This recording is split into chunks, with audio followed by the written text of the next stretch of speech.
Hey everyone, it's Jasmin Curtis-Smith here, and I'm here to show you what's in the back to school kit.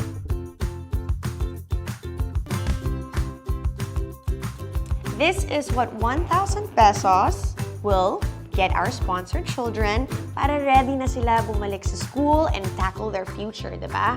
Ano bang meron dito? We've got writing utensils, ball pen and pencils.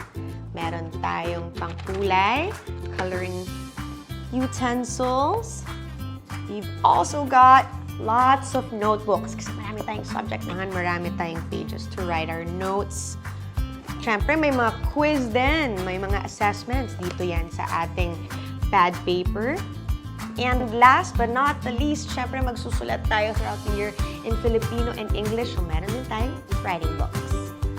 So there you go, guys. I hope you take this chance to equip the children with the right tools so that they can be inspired and be filled with hope this coming school year. Donate 1,000 pesos for a back-to-school kit by visiting worldvision.org.ph.